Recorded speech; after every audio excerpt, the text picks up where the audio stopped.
Number one, put God first. Put God first in everything you do. Everything that you think you see in me, everything that I've accomplished, everything that you think I have, and I have a few things, everything that I have is by the grace of God. Understand that. It's a gift. 40 years ago, March 27th, 1975, it was 40 years ago, just this past March, I was flunking out of college. I had a 1.7 grade point average. I hope none of you can relate. I had a 1.7 grade point average. I was sitting in my mother's beauty shop. They still call it beauty shops now? What they call it now? Yeah, I'll sit in the beauty parlor. I was sitting in my mother's beauty parlor, and I'm looking in the mirror, and I see behind me this woman under the dryer. And every time she looked up, every time I looked up, she was looking at me, just looking me in the eye. And I didn't know who she was, and I said, she said, somebody give me a pen, give me a pencil. I have a prophecy. March 27, 1975, she said, boy, you are going to travel the world and speak to millions of people. Now, mind you, I was flunked out of college. I'm thinking about joining the army. I didn't know what I was going to do, and she's telling me I'm going to travel the world and speak to millions of people. Well, I have traveled the world, and I have spoke to millions of people. But that's not the most important thing, the success that I had. The most important thing is that what she taught me and what she told me that day has stayed with me since. I've been protected. I've been directed. I've been corrected. I've kept God in my life, and it's kept me humble. I didn't always stick with him, but he always stuck with me. So stick with him in everything you do. If you think you want to do what you think I've done, then do what I've done and stick with God. Number two, fail big. That's right. Fail big.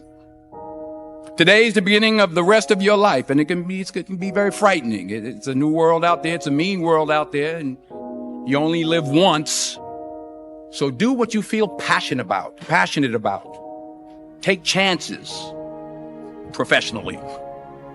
Don't be afraid to fail. There's an old IQ test, was 9 dots, and you had to draw 5 lines with a pencil within these 9 dots without lifting the pencil. The only way to do it was to go outside the box. So don't be afraid to go outside the box. Don't be afraid to think outside the box. Don't be afraid to fail big, to dream big. But remember, dreams without goals are just dreams, and they ultimately fuel disappointment. So have dreams, but have goals.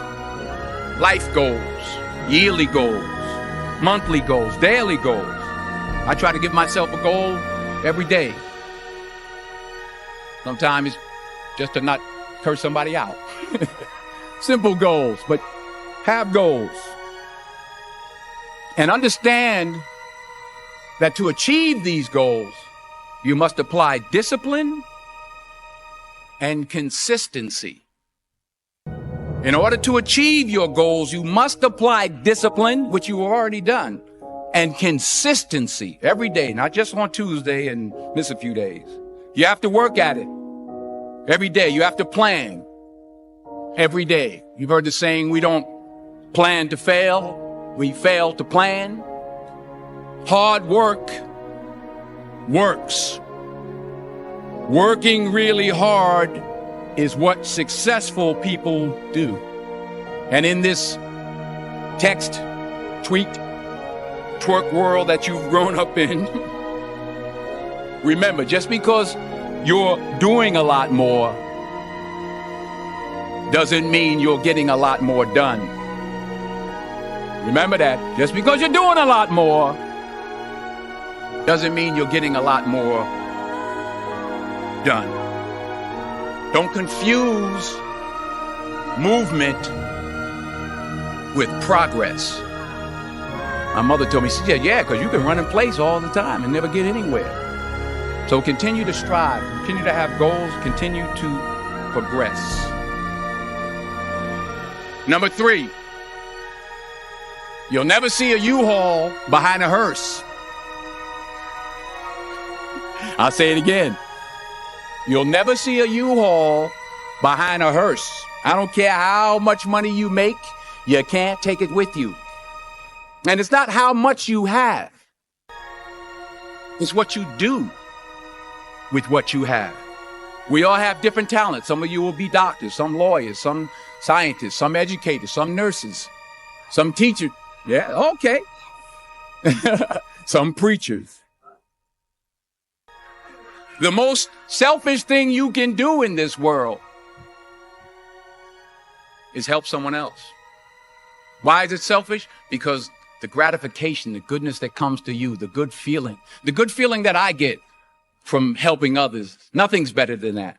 Not jewelry, not big house I have, not the cars, but it's the joy. That's where the joy is, in helping others. That's where the success is. Finally, I pray that you put your slippers way under the bed tonight, so that when you wake up in the morning, you have to get on your knees to reach them. And while you're down there, say thank you for grace. Thank you for mercy. Thank you for understanding. Thank you for wisdom. Thank you for parents. Thank you for love. Thank you for kindness. Thank you for humility. Thank you for peace. Thank you for prosperity. Say thank you in advance for what's already yours. It's how I live my life. That's why I am. One of the reasons why I am today. Say thank you in advance for what is already yours. True desire in the heart for anything good is God's proof to you sent beforehand to indicate that it's yours already. I'll say it again. True desire in the heart, that itch that you have, whatever it is you want to do, that thing that you want to do to help others and to grow and to make money, that desire, that itch, that's God's proof to you, sent beforehand already to indicate that it's yours. And anything you want good, you can have. So claim it. Work hard to get it. When you get it, reach back. Pull someone else up. Each one, teach one. Don't just aspire to make a living. Aspire to make a difference.